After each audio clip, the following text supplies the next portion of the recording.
गीता अध्याय 15 के श्लोक 16-17 में 3 प्रभु बताए हैं। ये 3 प्रभु कौन हैं? किस प्रभु की शरण में जाने के पश्चात जन्म और मरण समाप्त हो सकता है? 3 प्रभुओं में सबसे उत्तम परमात्मा कौन है? कैसा है? उसका क्या नाम है? इन सभी गूढ़ रहस्यों को जानने के लिए अवश्य सुनिए जगत गुरु तत्वदर्शी संत रामपाल जी महाराज के अमृत वचन। आदरणीय गरीबदास साहिब को परमात्मा ने एक विशेष ज्ञान दिया, कंप्लीट। वो जैसा उनका निर्धारित कार्य था वो किया। जैसे कबीर सागर के अंदर कबीर वाणी में 136 और 37 पृष्ठ पर लिखा है कि 12वां पंथ का जो प्रवर्तक होगा संवत 1774 में उसका जन्म होगा और वो 12वां पंथ गरीबदास का होगा। उसके माध्यम से मेरी महिमा की वाणी पुनः प्रकट होगी धर्मदास, क्योंकि तब तक कबीर सागर कबीर साहब ने जो दिया था ज्ञान, उसमें कबीर पंथ में घुस कर ये काल के दूत उस ज्ञान का प्रारूप बिगाड़ देंगे। उस ज्ञान को पुनः सुचारू करने के लिए गरीबदास जी को वो पूर्ण ज्ञान दिया।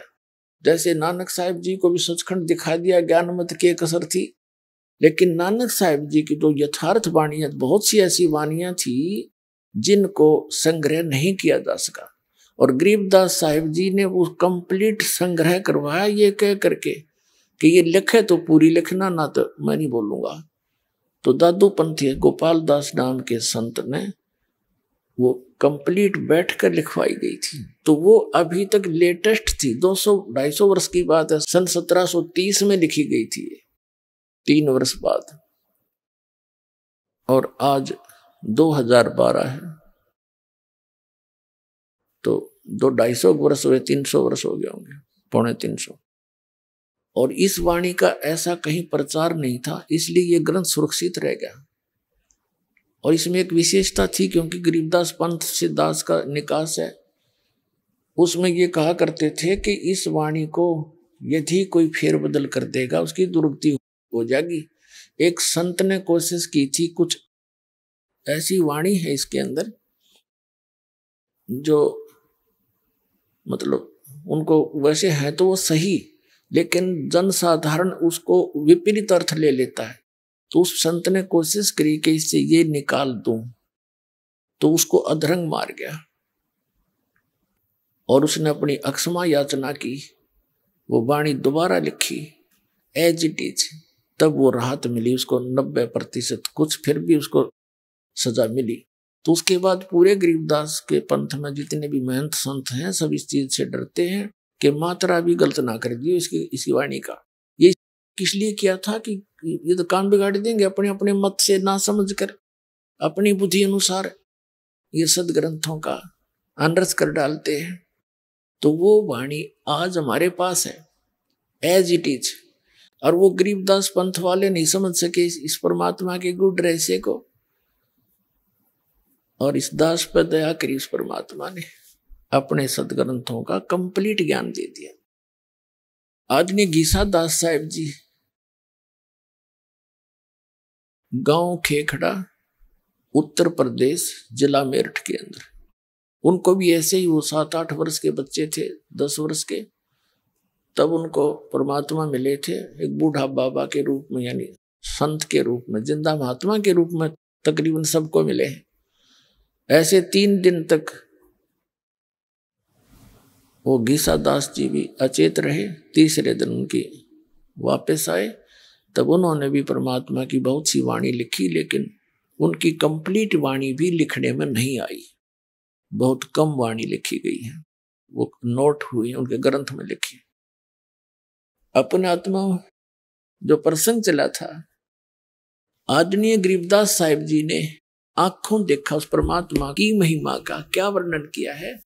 अजब नगर में ले गए हमको सतगुरु आने, जल के बिंब अगाध गति सूते चादर ताने। अजब नगर में एक निराले देश में ले गए सतगुरु आन माने आकर, और उसको देखकर हम अपने यथार्थ मंत्र को प्राप्त करके भगवान की शरण ग्रहण करके हम सूते चादर ताने। हम तो चादर तान के सोना मतलब निश्चिंत हो गए कि हमारा तो मोक्ष निश्चित है। भगवान मिले, पूरा ज्ञान मिला, आंखों देखा उस मालिक की समर्थता को, और इसी मंत्र से मोक्ष होगा। तो कहते हैं हम तो सूते चादर तान, जैसे कहावत है अपनी देसी हमारे यहाँ हरियाणा में कि भाई तू आज कैसे चादर तान के सो गया, कोई काम को अंत ने चिंता नहीं तुझे काम की।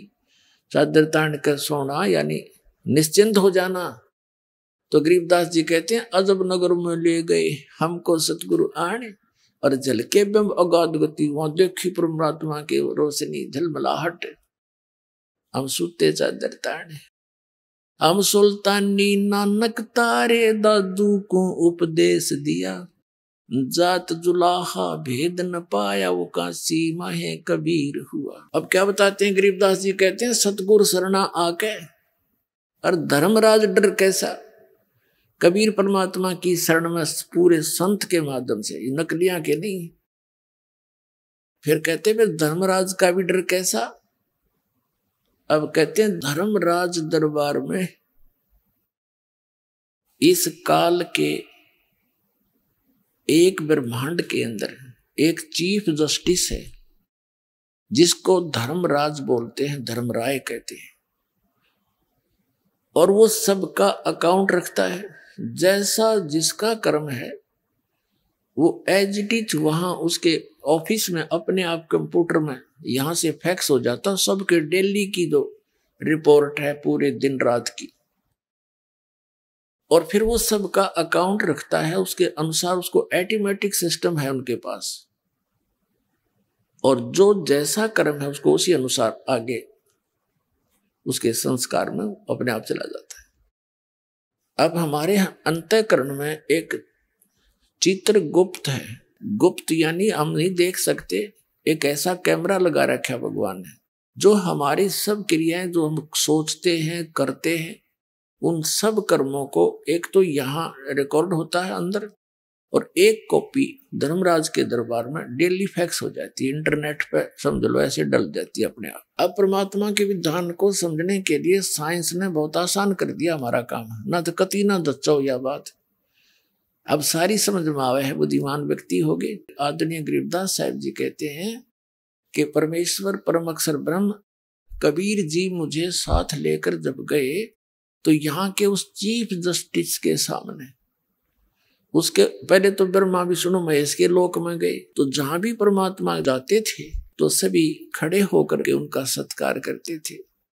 हम बैरागी ब्रह्म पद सन्यासी महादेव, सो हम मंत्र दिया शिव जी को वो करे हमारी सेव। कबीर परमात्मा कहते हैं कि विष्णु जी को भी हमने पहला मंत्र दिया था, उनको केवल एक मंत्र, इन 500 में से एक मंत्र दिया था, हरियम नाम दिया था, वो शिष्य बने थे क्योंकि सभी आत्मा उस परमात्मा की है। सबसे पहले कबीर परमात्मा ब्रह्मा जी को मिले थे। अग्नि ऋषि नाम अपना रखा था, दाता ने बताया था कि मैं अग्नि ऋषि हूं। ब्रह्मा जी को सारा ज्ञान समझाया, सृष्टि रचना सुनाई, प्रभावित हुआ क्योंकि ये भी आत्मा भगवान के लिए तड़प रही है।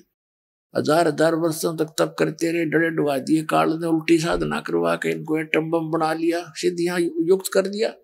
ये हठ योग करने से कोई लाभ नहीं होता, काल की प्रेरणा, काल का ही मटेरियल इसके अंदर संग्रह होता है, वो नहीं करना हमने।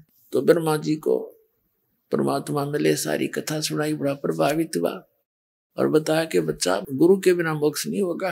ब्रह्मा जी ने उपदेश लिया, परमात्मा ने उनको ओम मंत्र दिया क्योंकि वो वेद पढ़ा करता और ओम से प्रभावित था। तो परमात्मा चाहते थे एक बार स्टार्ट हो जाए किसी तरह, फिर मैं इसको सही मंत्र दे दूंगा, इसका पीछा छूट जाएगा और ब्रह्मा फिर सबको बता देगा क्योंकि ज्ञान प्रचार यही कर रहा है, मेरा काम हल्का हो जाएगा। उसके बाद विष्णु जी के पास गए, विष्णु जी ने खूब ध्यान से सुना और उन्होंने परमात्मा से दीक्षा ली, उनको हरियम नाम दे दिया। सिर्फ ये देखना चाहते कि एक बार ये मेरी बात को स्वीकार करें किसी तरह।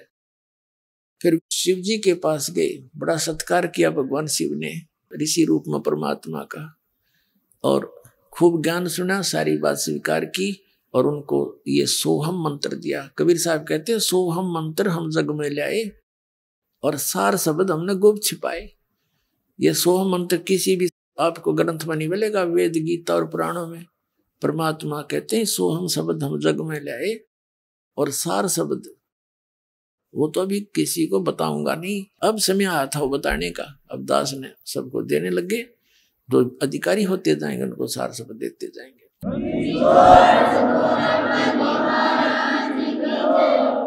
फिर क्या किया, इस काल ने देखा कि ब्रह्मा विष्णु महेश ये तीनों के में उठ पटांग सी बात कर रहे हैं, इनके हृदय में कुछ और ही सोच होगी है। अंदर से ऐसी भावना भर दी और आकाशवाणी कर दी कि ये झूठ बोलता है, क्या वेदों में लिखा है ऐसा जो ये बताता है?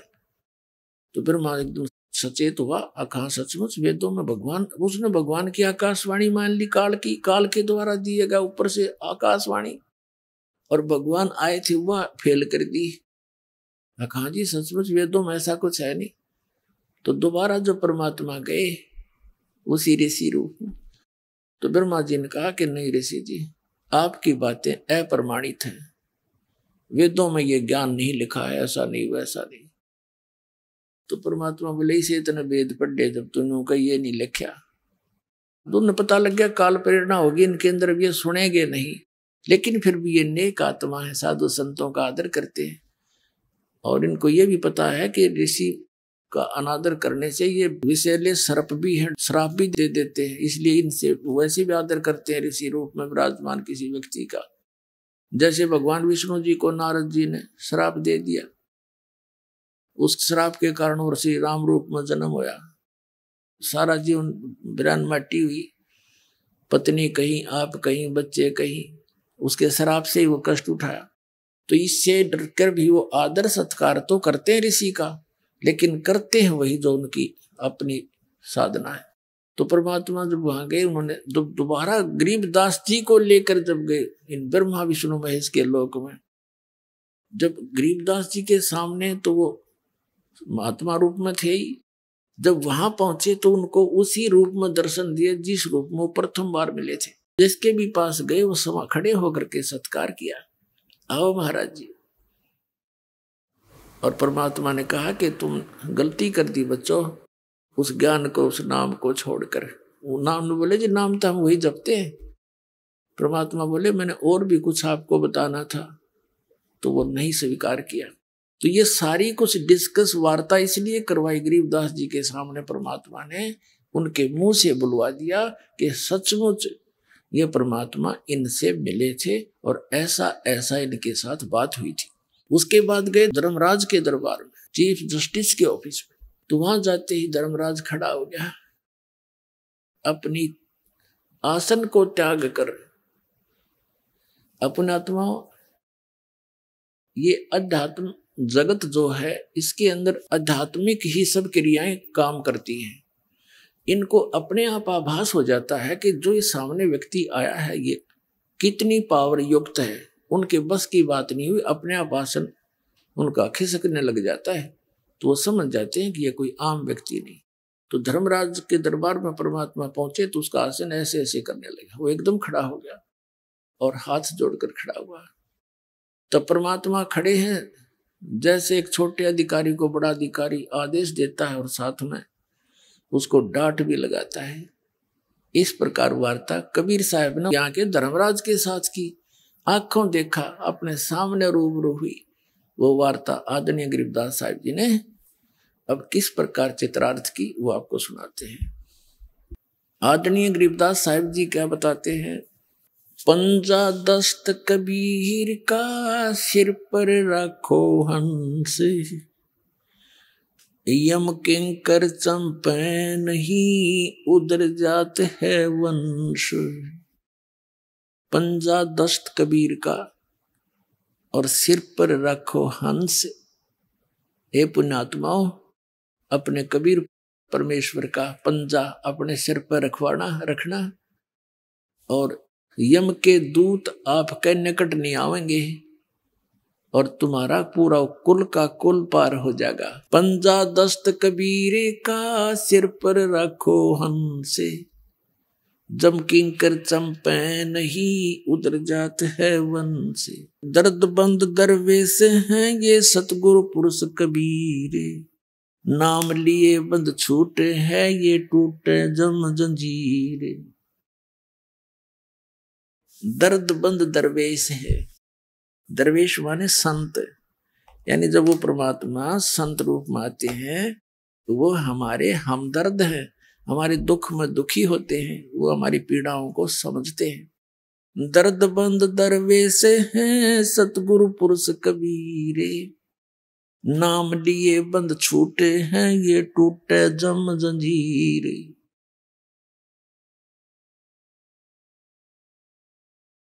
सतगुरु पुरुष कबीर हैं ये तीन लोक तत्सारे, कोट 49 पृथ्वी ये 14 भवन आधारे। सतगुरु पुरुष कबीर हैं ये तीन लोक तत्सारे, 2 4 की क्या कहूं ये तार हंस अपारे। सतगुरु पुरुष कबीर हैं चारों युग परवाने, झूठे गुरुआ मर गए वो हो गए भूत मसाने। झूठे गुरु के आश्रय कदे न उदर जीवे, साचा पुरुष कबीर है आद परम गुरु पीवे। सतगुरु पुरुष कबीर का विखम पंथ बैराट, शिव सन का दिक ध्यावे ही ये मुनिजन जो है बाटे। सतगुरु पुरुष कबीर की कोई ना चल है गैले, बिना पंथ पग धरत हैं गगन मंडल में सैल। लख लख योजन उड़त हैं ये सुर नर मुनिजन संत, ऊंचा धाम कबीर का कोई न पावे अंत। अब आदरणीय गरीबदास साहिब जी अपने परमेश्वर कबीर जी की आंखों देखी महिमा कैसे चित्रार्थ कर रहे हैं कि कबीर परमात्मा का पंजा सिर पर रखोगे यानी उसकी शरण में रहोगे तो तुम्हारे ऊपर यम के दूत कभी अटैक नहीं कर सकते और तुम्हारा कुल का कुल पार हो जाएगा, उद्धार हो जाएगा सबका। अपने आत्माओं, एक तो आप देखना हमारे इस कबीर परमात्मा के इस दास के माध्यम से जो शरण में आए परिवार है, उनके छोटे छोटे बच्चों से लेकर और बुढ़े तक की क्रिया देखना। छोटे छोटे बच्चे पूरा मंगलाचरण याद किए हुए हैं, परमात्मा की वाणी बोलते फिरते हैं। बूढ़े बूढ़े भी भगवान की महिमा का गुणगान करते हैं, फालतू बातें नहीं करते किसी से। तो अब उनके जो अब संतान होने लग रही है, हमारे जो 10-10, 15-15 वर्ष से उपदेशी है, अब उनके घर में जो हंस बेटा या बेटी जन्म ले रहे हैं, वो पुण्यात्मारी है जो परमात्मा के सटोक में इस ब्रह्मांड में रखी हुई थी और जिनको अब जन्म देना था इस समय। और वो इतने पुण्यकर्मी पुण्यात्मा, उनको गर्भ में भक्ति मिलने लग रही। माता के गर्भ से ये सत भक्ति सत ज्ञान वो लेकर के साथ उतरते हैं, नीचे आते। और एक अन्य संतों की इनका देखो आप, ये दूसरे राधा स्वामी धन धन सतगुरु, इनका कोई ज्ञान नहीं, इनके पास कोई ऐसी परमात्मा की मुखारबिंद से उतरित वाणी नहीं। वो शिवदयाल भूत बना बैठा बुक्की में बोल रहा है इनका धन धन सतगुरु सच्चा सौदा और राधा स्वामी, इन सब का मुखिया जो इनका प्रवर्तक है शिवदयाल जी, गलत साधना करके झूठा गुरु था वो। गरीबदास जी कहते हैं सतगुरु पुरुष कबीर हैं ये चारों युग प्रमाण, चारों युग प्रमाण है इनका। और ये झूठे गुरु मरगे हो गए भूत मसान, ये शमशान घाट पर भूत बने आने सारे। ये प्रमाण आपके सामने आपको सैकड़ों बार दिखाया है। शिवदयाल जी जो राधा स्वामी पंथ का प्रवर्तक है, जो भारतवर्ष में सबसे ज्यादा संख्या को बर्बाद करके चला गया, वो खुद भूत बन के अपनी शिष्या बुक्की में बढ़ के वो कापीवर रोटी खावे, वो सतलोक के लक्षण है उसके गए हुए। तो कहने का भाव ये है, जब तक हम सतगुरु शरण में नहीं आते हमारी दुर्गति होती है। कबीर साहब कहते हैं सतयुग में सत सुकृत कह टेरा, त्रेता नाम मुनींद्र मेरा, द्वापर में करुणा में कहाया, कलयुग नाम कबीर धराया। चारों युग में संत पुकारे, कूक कहा हम हेल रे, हीरे माणिक मोती बरसे, ये जग चुगता ढेल रे। अब क्या बता रहे हैं, कहते हैं सतगुर पुरुष कबीर की कोई ना चल है गैल, गैल माने मार्ग, उस पंथ पर, उस गैल में, उस मार्ग में कोई नहीं चलता जो बिना पंथ पग धरत है। यानी जैसे विहंगम मार्ग होता है, पक्षी वाला मार्ग, एक तो पपील मार्ग होता, पपील यानी चींटी, चींटी किसी वृक्ष पर चढ़ती है तो नीचे से शुरू करती है, जड़ से चढ़ती चढ़ती टहनी के चाहे शिखर में भी पहुंच जावा। और पक्षी क्या करता है, एक वृक्ष से उड़ा दूसरे पर जा बैठा 1 सेकंड में, इसको विहंग मार्ग कहते हैं। तो ये परमात्मा कबीर साहब के बारे में गरीबदास जी बता रहे हैं कि सतगुरु पुरुष कबीर की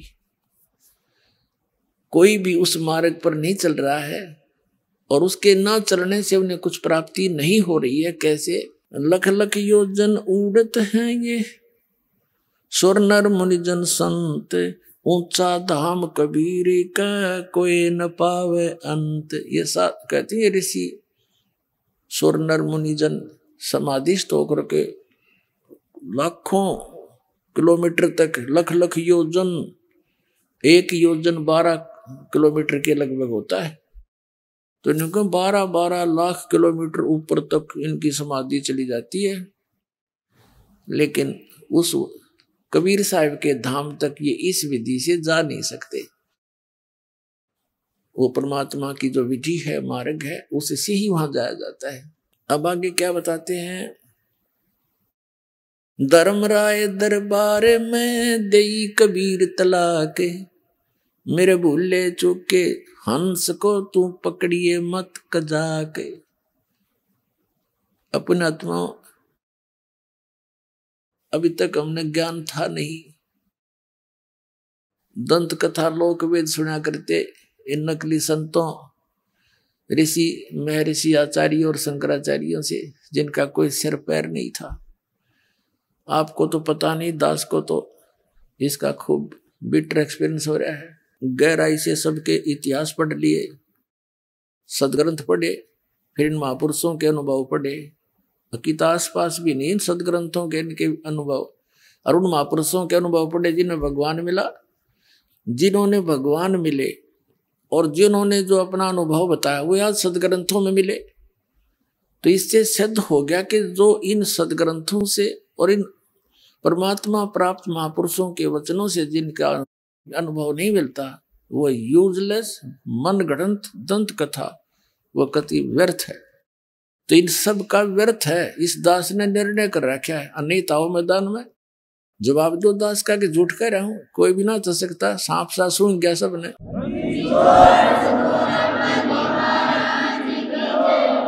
आज कोई कोने में बैठ कर दास कोई ये चर्चा नहीं कर रहा है। इंटरनेशनल सतर के चैनलों पर इनकी सबकी धोती सी धो दी और कोई तो सकता नहीं। बकवाद तो कितना कर लियो, लेकिन ज्ञान में बोल कर दिखा दो।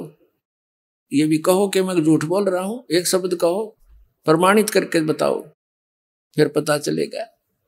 मूर्ख बना दिया सारे संसार को।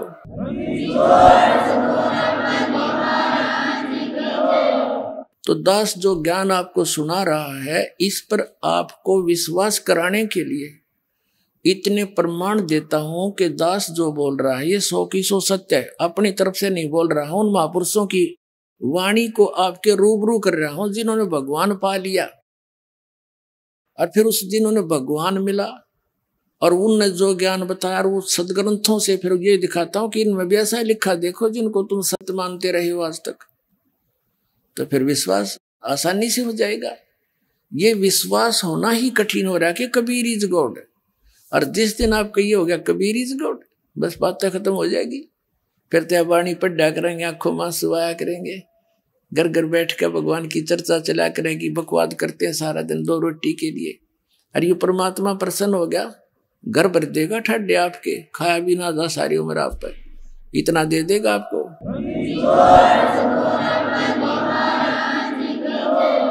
जिस माया के लिए सारा दिन कर्म बिगाड़े, हम धक्के खाते फिरे, 100 झूठ बोले और फिर भी पूरा ना पटता, तो ये परमात्मा सब कुछ कर सकता है।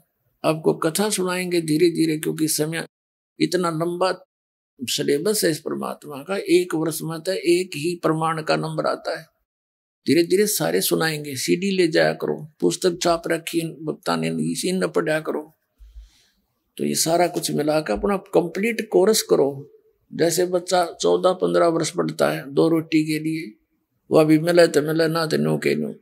और इसने पढ़ के देखो, इसमें लगाओ थोड़ा समय। एक सम्मन नाम का मनियार था, गरीब सा, और उसका एक पुत्र था सेऊ, पत्नी थी नेकी। उनने ज्ञान सुना, परमात्मा पर विश्वास हुआ। इतने गरीब थे कि हैंड टू माउथ थे, और विश्वास भगवान पर जबरदस्त था। अब कथा सुनानी पड़ेगी इसलिए कि आपका दिल डटे कि ये वो परमात्मा है। आपको लेकिन आपको देगा उस समय अपनी राहत, जब उसके प्राप्त करने योग्य आप हो जाओगे, तब पूरा आपके ठाठ कर देगा। अब थोड़ी कथा सुनाता हूँ, फिर ये बाद में परमात्मा की वाणी सुनाऊंगा। प्रसंग थोड़ा सा बीच में आ गया कि ये भगवान आपको विश्वास रखना। जैसे परमात्मा कहते हैं, राज्य रमता राम की रजा धरे दो शीस, दास गरीब दरस परस्तिस बैठे जगदीश। आपने परमात्मा की शरण मिली है, आप उसकी रजा में राजी रहना, जैसे भी वो रखे ऐसे ही रहना। कुछ दिन विश्वास करके चलना इस दाता पर, और फिर देखना। कहते नुक्ते ऊपर रिझ जाएगा रे, और करोड़ कर्म जल जाए तुम्हारे। नुक्ते ऊपर रिझ जाएगा। इससे पहले थोड़ी सी कथा और सुनाता हूँ। एक हमारा भक्त है, वो ट्रांसपोर्ट का काम करता है। उसके पिताजी ने दीक्षा ली, रिटायर्ड थे वो मिलिट्री से, बड़े सच्चे आत्मा के आदमी थे। इस दास की सन 1996 में उसने नाम लिया, और बड़ी दृढ़ता से लगे। पहले वो दूसरे, जैसे हमारे इस क्षेत्र में विशेषकर रोहतक जिले में महर्षि दानंद की ज्यादा छाप थी, उससे भी प्रभावित थे, पर इस ज्ञान से वो काफी एकदम बदल गए। फिर उन्होंने अपने बच्चों से, उसका लड़का जो पूना रहता था, उससे कहा बेटा मैं नाम ले लिया, तुम भी ले लो।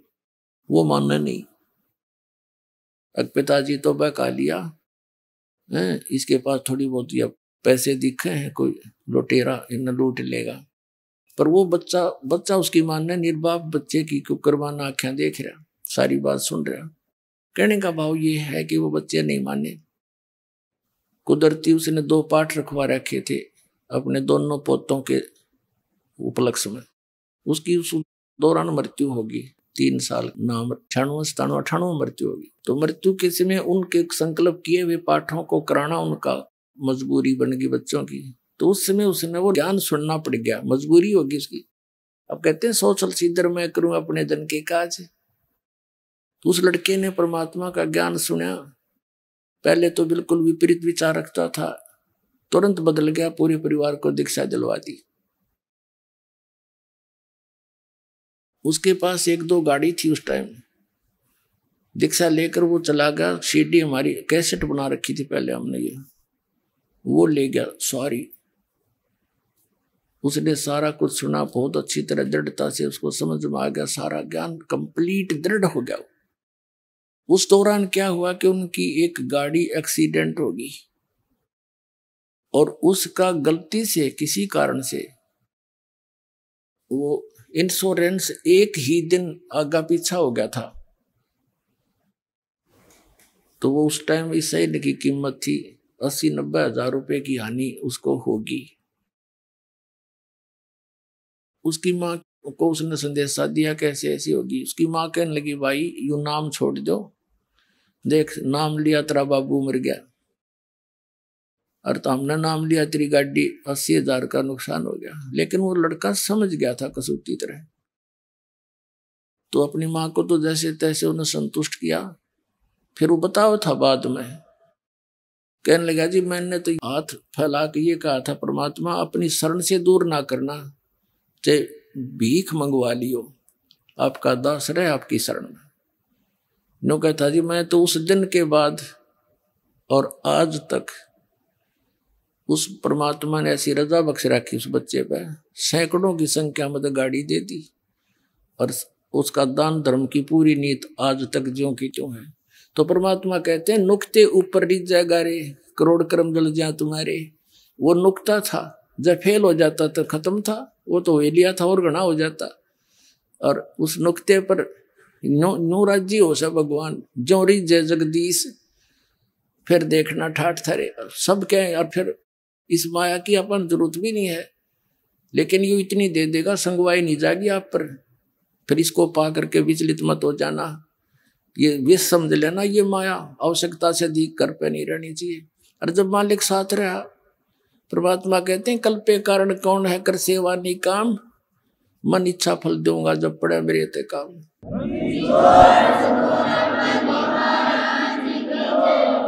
तो इस तरह की दृढ़ता और सच्चे भाव से मालिक में समर्पण आपका आ जाएगा ना, उस दिन फिर देख लेना भगवान क्या नहीं कर सकता।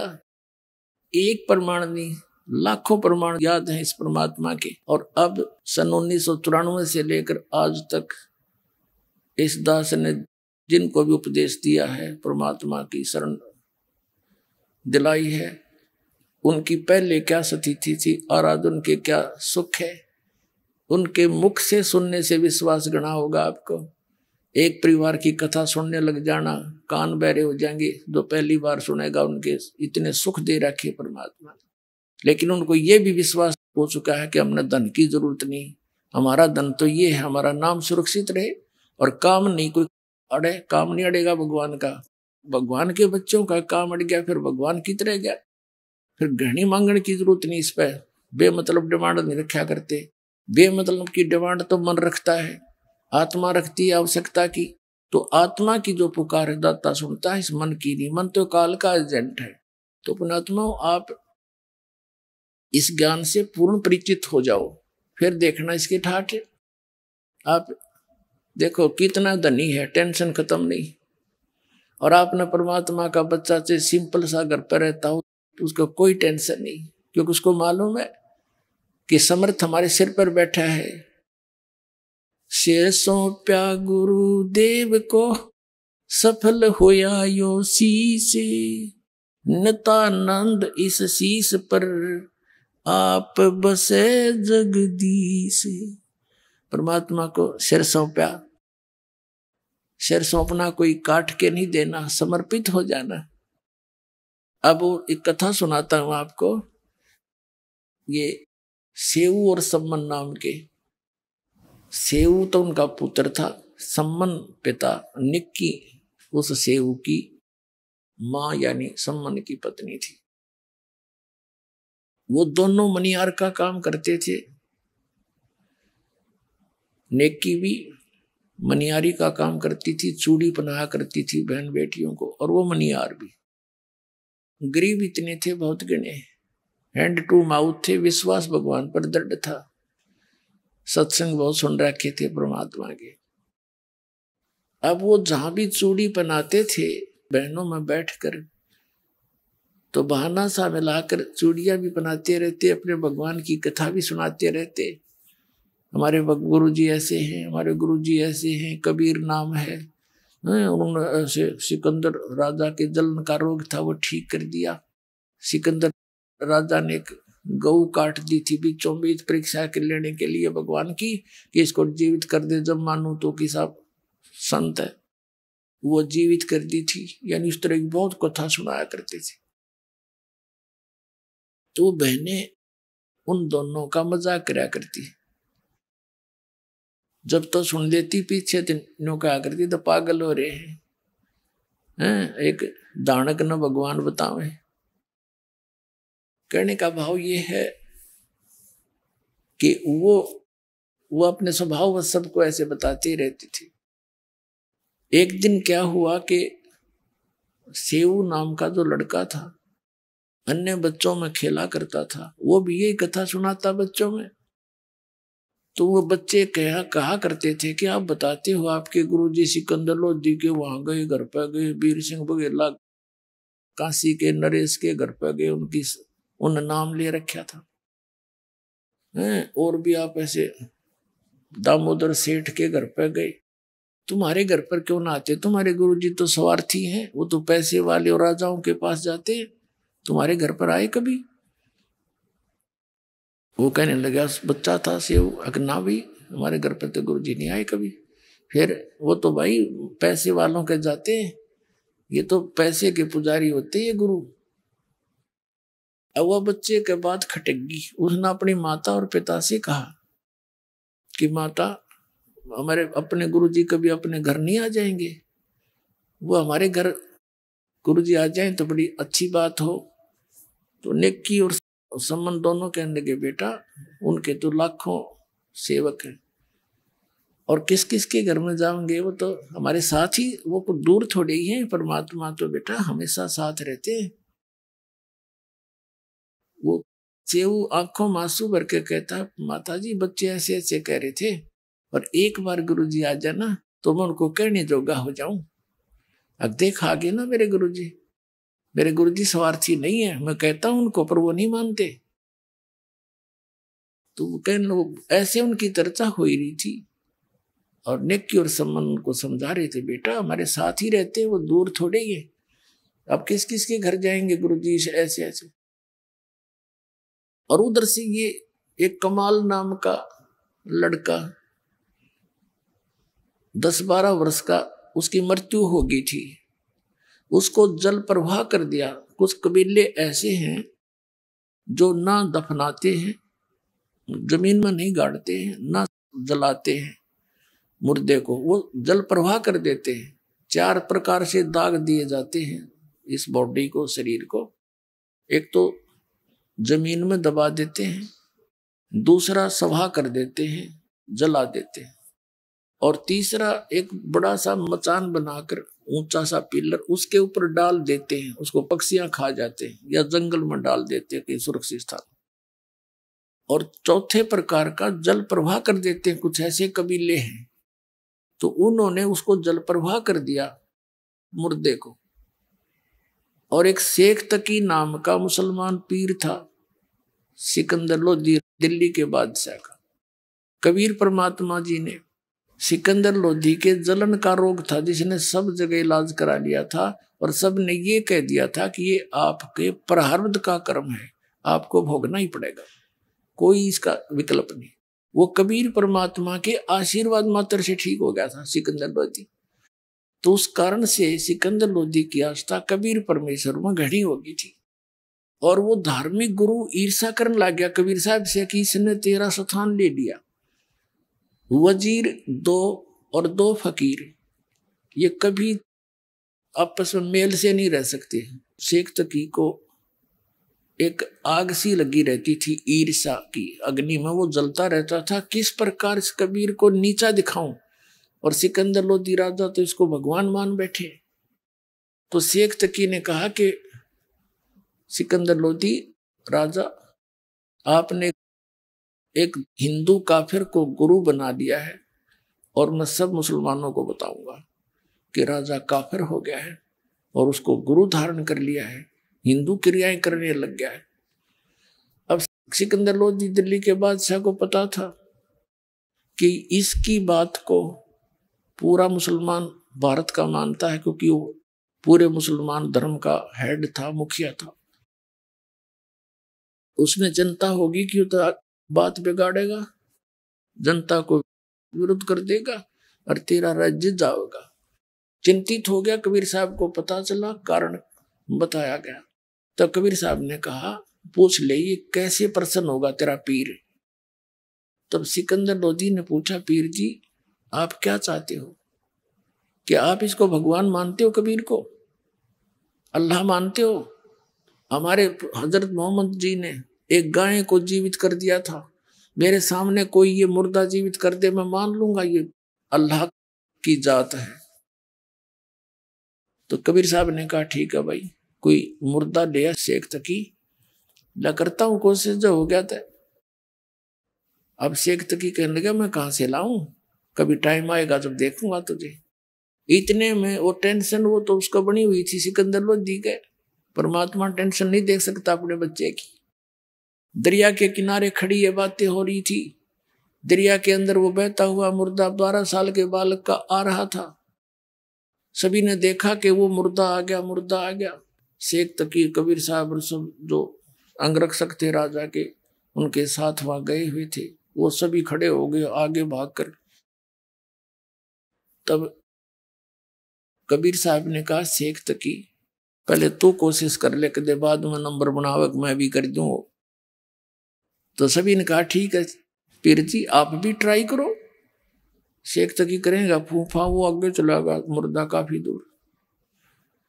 तब शेख तकी कहने लगा, ये तो अपनी इज्जत बचाना चाहता था, मुझे लगा दिया इस पे। ये चाहता था कि ये निकल जाए, तेरे सिर से बला टल जाएगी। मुर्दे कभी जीवित होते हैं, वो तो कभी कयामत के समय होगा। अब कबीर साहब ने कहा ठीक है, थक लिया तू।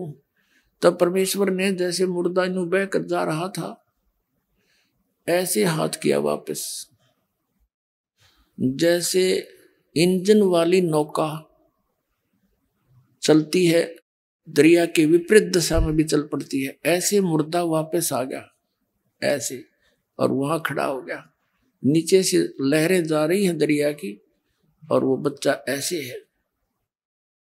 तब परमात्मा ने कहा कि हे आत्मा, कबीर हुक्म से जहां भी तू चली गई है, वापस आके इस मुर्दे में, इस शरीर में प्रवेश कर।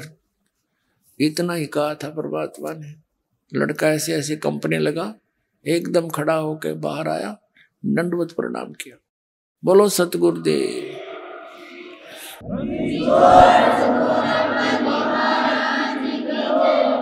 सभी ने कहा कि हे परमात्मा कमाल कर दिया, कमाल कर दिया। कबीर साहब ने कमाल कर दिया, उस लड़के का नाम कमाल रख दिया। अब लड़के को आप पता नहीं मेरा कौन, मैं कहां से था, कौन था, भूल गया सारी पिछली। तब परमात्मा ने उस बच्चे को अपने साथ रख लिया, अपने पुत्र के रूप में। कबीर साहब ने ना कोई विवाह किया था, कोई स्त्री नहीं थी उनकी। 2 बच्चों को, मुर्दों को जीवित किया था। एक तो ये कमाल नाम का था, एक कमाली, उस शेख तकी की लड़की थी 12-13 वर्ष की, वो भी मर गई थी, मृत्यु को प्राप्त हो गई थी, कब्र में दबा रखा था। उस लड़के के जीवित होने के पर भी उसने संतोष नहीं हुआ शेख तकी ने। उसने सोचा ना बनी बात, ये तो और ज्यादा महिमा होगी। उसने सोचा कि मेरी लड़की कब्र में दबा रखी है और मेरे दोनों हाथों में लड्डू हैं, यदि लड़की जीवित होगी तो मेरी होगी, और हारेगा तो कबीर हारेगा, ना हुई तो ठीक से। तो उसने सारे मुसलमान धर्म को प्रेरित किया, अपने आसपास के जितने उसके दिल्ली के मुसलमान थे, कि भाई राजा तो काफिर हो गया, ये हर वो हर शॉट बट मारी, अब क्या करें पीर जी आप बताओ, जो आदेश दो कि हम आपके साथ हैं। तो उन्होंने कहा राजा से हम पूछेंगे कि इससे कहो मेरी लड़की को जीवित करके दिखा दे, तब मानेंगे ये भगवान है। तो सारे बोलिए ठीक, क्योंकि हम इतने भोले ऐसा हैं, एक नेता के पाछा से होके मेरे को बंद करा दिया, हम सारी करने तैयार। वो अपना बेनिफिट देखता है, मूर्ख हमें बनाते हैं ये लोग। ऐसे ही हुआ, हजारों की संख्या में जनता पहुंच गई। राजा ने कारण पूछा, कारण बता दिया, फिर टेंशन होगी, सिकंदर लोधी को क्या तो बात बिगड़ेगी। तब कबीर जी को ये संदेश मिला, परमात्मा ने कहा कि ऐसे कहो, इसको कह दे तीसरे दिन इस लड़की को जीवित कर दूंगा, लेकिन आसपास के पूरे क्षेत्र में मुनादी करवा दो, अनाउंसमेंट करा दो कि ये तीसरे दिन कब्र से लड़की निकाल के जीवित की जाएगी। अब उसी समय से तो कि सारे ढिंडोरे पिटवा दिए और राजा ने आसपास सब जगह मुनादी करवा दी, अनाउंसमेंट। लाखों की संख्या में लोग, कोई हजारों की संख्या में लोग इकट्ठे हो गए, दर्शक, कब्र फुड़वा दी। अब कबीर साहब ने कहा कि शेख तकी अब तू कर ले जंतर मंतर अपनी बेटी को जीवित करने के लिए। तो उपस्थित जन कहने लगे जी इसके पास कोई शक्ति होती है आत्मिक, तो अपनी बेटी ने कौन मरने देता है, आप ही कृपा करो। तो परमात्मा ने कहा कि हे शेख तकी की लड़की जीवित हो जा। नहीं कोई एक्शन हुआ, दूसरी बार फिर यही कहा, तीसरी बार फिर यही कहा कि हे शेख तकी की लड़की जीवित हो जा। लड़की जीवित नहीं हुई तो शेख तकी ने भंगड़ा पा दिया, नाचा कूदा। देखा, मैं कह रहा था ये झूठा है, ठग है, कोई मुर्दे जीवित होते हैं, देखो भैया, है ना। तब कबीर साहब बोले डट जा, रुक जा शेख तकी। अब देखो उस नालायक व्यक्ति ने अपनी पुत्री का जीवित ना होने का दुख नहीं, कबीर साहब के आरण की खुशी मना रहा। तब परमात्मा ने कहा कि हे जीवात्मा,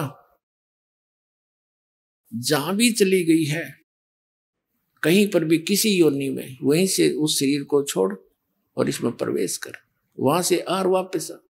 तुरंत परमात्मा के आदेश से तुरंत वो लड़की में एकदम कंपन हुई और वो लड़की जीवित होकर परमात्मा के चरणों में आकर दंडोत प्रणाम किया। बोलो सतगुरुदेव।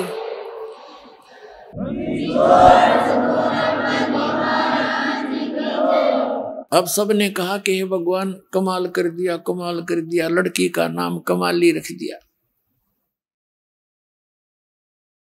अब उस लड़की से कहा परमात्मा ने कि जा बेटी तेरे पिता के साथ। लड़की ने 1.5 घंटे तक प्रवचन किया परमात्मा की पावर से और कहा, पिताजी मेरे असली परम पिता मिल गए मुझे। तुम्हें बंधु च सखा, तुम्हें माता च पिता, तुम्हें आप मिल गए मुझे। इस नकली पिता का और मेरा संस्कार समाप्त हो चुका था। आगे मैं दूसरी योनि में जाने की तैयारी कर रही थी, पशु पक्षियों की, और ये परमात्मा मेरे वहां गए और मुझे वहां से छुटवा के लाए। ये लोगों, ये जनता वालों, ये भगवान है, ये अल्लाह है, अल्लाहु अकबर तुम्हारे सामने खड़े हैं। मैंने पहले इससे आज से तीसरे जन्म में, चौथे जन्म में मैंने परमात्मा की शरण ग्रहण करी थी। 4 वर्ष तक वो भक्ति की थी जो इन्होंने मुझे मंत्र दिया था। फिर लोक लाज में आकर मैंने वह छोड़ दी थी। उसके कारण फिर मुझे 2 मनुष्य जीवन और मिले। ये मनुष्य जीवन मेरा इतना ही था, आगे मानव जीवन का संयोग मेरा नहीं बचा था। इस परमात्मा ने फिर दया करी मेरे पर। और लोगों, चरण पकड़ दो इसके।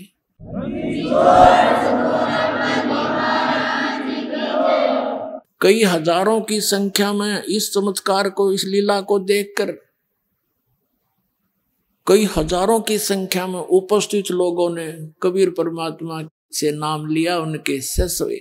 तो ऐसे 64 लाख शिष्य हुए थे परमात्मा के। ऐसे उनकी महिमा को देखकर उनको सुख दिए दाता ने, क्योंकि वो तुम्हारा पिता है और वो समर्थ है इस पूरे ब्रह्मांड में। तो परमात्मा एक जरा सी रजा करके और सबको, आपको सारे सुख दे सकता है। जय, और प्रसन्न हो जाता है। प्रसन्न आपने करना पड़ेगा, विधि बता दी। इस परमात्मा के अतिरिक्त आपके हृदय में अन्य उपासना की सपने में बात नहीं आनी चाहिए, तो यो राजी होगा। जो पति भरता पति से राती, आन पुरुष निभावे, बस पीहर में सूरज प्रीतम में, ऐसे ध्यान लगावे। यानी अपने मालिक के अतिरिक्त किसी और में आस्था नहीं रखे, युग तब प्रसन्न होगा। तो प्रसंग चल रहा था, वहीं आते। अब वो लड़का कमाल परमात्मा के साथ रहा पुत्र रूप में। हम इसे नीच हैं। ये लड़का दरिया से बहता हुआ आया था, तब जीवित किया था कबीर भगवान ने।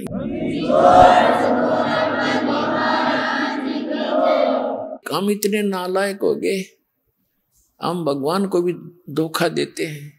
आइए अब हम उन श्रद्धालुओं के अनुभव जानते हैं जो जगत गुरु तत्वदर्शी संत रामपाल जी महाराज जी से दीक्षा प्राप्त कर चुके हैं तथा उनके द्वारा बताए गए भक्ति मार्ग पर चल रहे हैं। नमस्कार सर। सत्संग। क्या नाम है आपका? सियाराम दास। सियाराम जी, आप कहाँ से हैं? जी, मसौढ़ा, नारदीगंज, नवादा जिला और बिहार राज्य से हूँ। सियाराम जी, संत रामपाल जी महाराज से नाम दीक्षा आपने कब ली? जी, 6/10/2018 को ली। सियाराम जी, हमारे दर्शकों को बताएं आपने क्या क्या भक्ति साधनाएं की हैं? जी, ये दास जो समाज में प्रचलित देवी देवता की पूजा थी वही कर रहा था, और ख़ास करके ये दास का जो भी माता पिता हैं वो दुर्गा का मूर्ति उठाते हैं और पूरे पंचायत भर में मेला का आयोजन करते हैं। वहीं इस दास को पुजारी बनाया जाता था और दुर्गा पाठ में जितने भी वस्तु यानी पूजा की होती थी सारे सामग्री को ये दास उपलब्ध कराता था और वहाँ का पूजा करता था, और साथ में जितने भी देवी राम कृष्ण हो सभी को इष्ट मान के पूजा करता था। सिया राम जी, आप संत रामपाल जी महाराज जी की शरण में कैसे आए? जी भगत जी, गुरु जी के शरण में आने का एक बहुत बड़ा कारण यह है कि हमारे पड़ोस के एक मेरे चाचा के पुत्र हैं, वो मुंबई कमाने जाते हैं कोई काम करने के लिए, और वहाँ से काम करके आ रहे थे तो ट्रेन पर उनको किसी भक्त ने, संत रामपाल जी के शिष्य ने उनको गीता तेरा ज्ञान अमृत पुस्तक दी। वो अपने घर पे ले जाके रखे हुए थे, और ये दास किसी वजह से उनके घर कोई काम से गया और पुस्तक पे नज़र पड़ी, और वो पुस्तक को ले जा करके ये दास जैसे घर पे रखा, पुस्तक को उल्टा भी नहीं, इतना आंसू वो पुस्तक पे गिरने लगा, इतना आंसू कि दिल कह रहा था कि ये पुस्तक को कितना दिन से हम खोज रहे थे, इसमें ऐसा ज्ञान है कि हमारा कल्याण हो सकता है, ऐसा ऐसा मन में सवाल आने लगा। कितनों भी ये दास आंसू को रोका लेकिन नहीं रुका, आधा घंटे तक। उसके बाद ये पुस्तक को पढ़ने के बाद में वो ज्ञान अच्छा से समझ में आ गई कि क्या है मनुष्य जीवन, हमें क्यों मिला है, किस लिए मिला है, हम क्या यहाँ कर रहे हैं, और हम जन्म मरण के चक्कर में फंसे हुए हैं।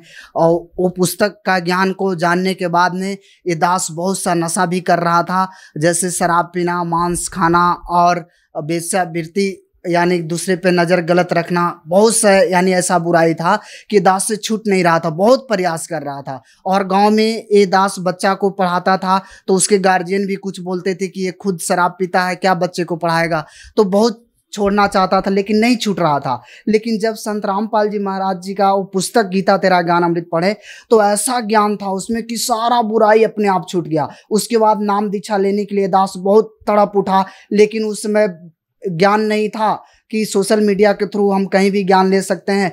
उसी समय फिर 1 बरस तक उस ज्ञान को पढ़ते रहे।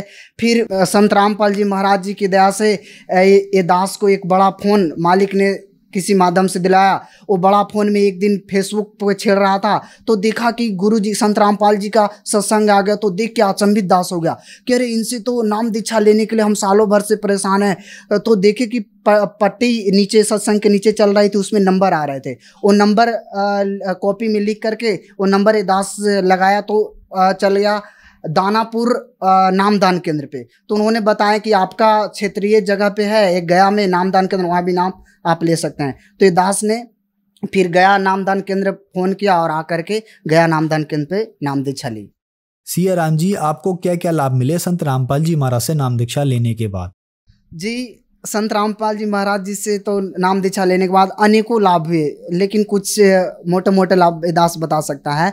पहला लाभ तो यह हुआ कि जितने भी नशा थे, नशीला चीज विकार जो भर गया था सभी छूट गए। जैसे गांजा पीना सुबह शाम, क्योंकि मेरा पापा भी पीते थे, उन्हीं को देखते देखते ये दास सीख गया। मांस मछली शराब पीना, यानी हमारा फैमिली इतना गिरा हुआ था कि घर में शराब यानी कैसे कैसे लाते थे कहाँ से, और उसी को देख के ये दास भी पीने लगा।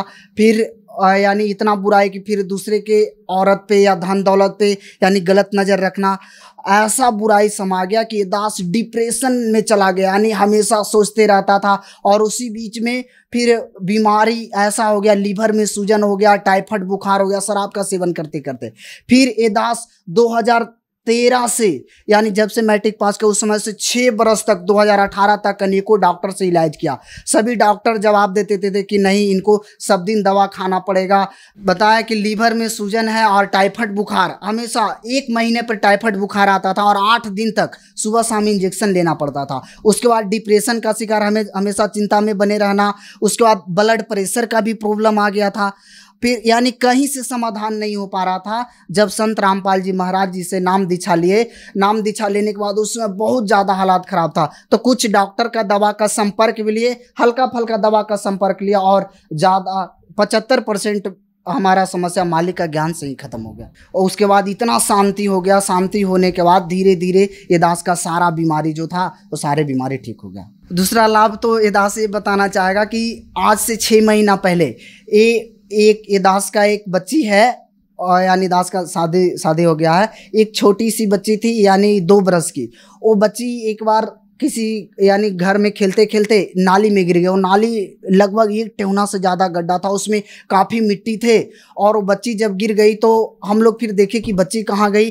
कुछ देर के बाद जब जाके देखते हैं तो बच्ची पूरा मिट्टी से पानी से पूरा लिटी हुई थी और फिर रो रही थी बच्ची। उस समय परमात्मा संत रामपाल जी महाराज जी ने हमारे बच्ची का जीवन दान दिया। अगर जो संत रामपाल जी महाराज जी के शरण में नहीं रहते तो शायद वो बच्ची हमारे हाथ से निकल जाती। और तीसरा सबसे बड़ी लाभ ये हुआ भगत जी कि ये दास बाइक से एक बार मेन हाईवे पे जा रहा था। मेन हाईवे पे जा रहा था तो 2 ट्रैक्टर, एक ट्रैक्टर हम ये दास का साइड से और एक विपरीत साइड से ट्रैक्टर वाले दोनों ने ऐसा बीच से सटा दिया कि ये दास का बाइक पूरा बीचे बीच ऐसा से पार हो गया। हमें लगा कि अब दोनों ट्रैक्टर का डल्ला से हम सब एकदम चिपटा हो जाएंगे यानी मर जाएंगे। लेकिन परमात्मा ने इतना आसानी से बाइक को पार कर दी कि संत रामपाल जी महाराज जी ने कि जो 2 ये दास के साथ जो बाइक पे बैठे थे उनको थोड़ा सा खरोच और चोट आई, लेकिन ये दास को कुछ भी नहीं हुआ। इतना आसानी से परमात्मा यानी रोड के बीचे बीच खड़ा कर दी कि जैसे लगा कुछ हुआ ही नहीं।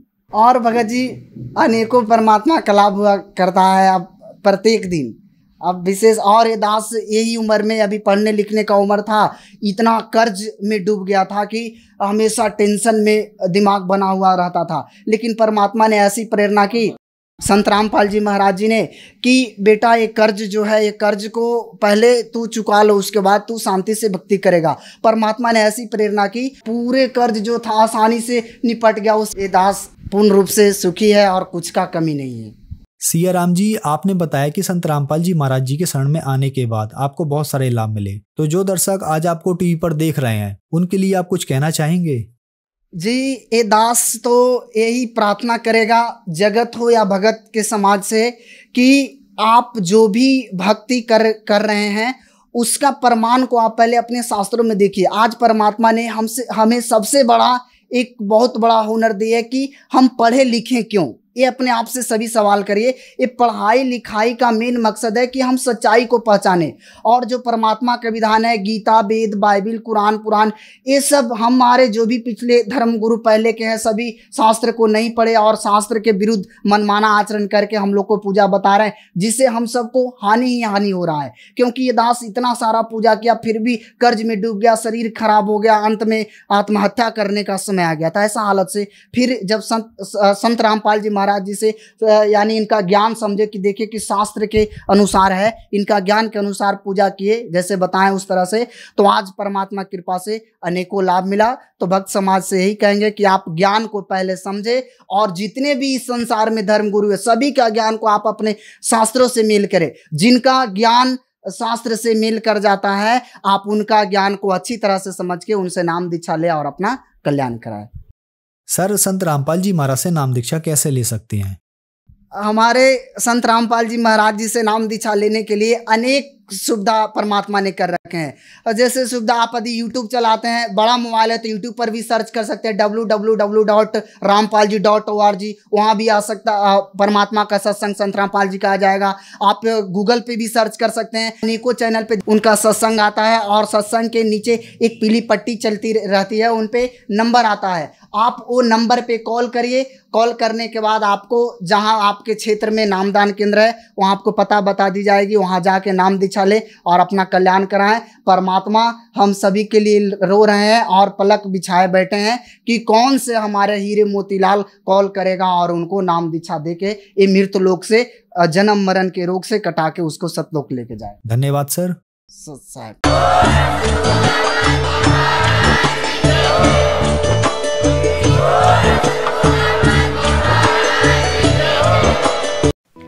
आप सुन रहे थे जगत गुरु तत्वदर्शी संत रामपाल जी महाराज के मंगल प्रवचन। अधिक जानकारी के लिए संपर्क करें।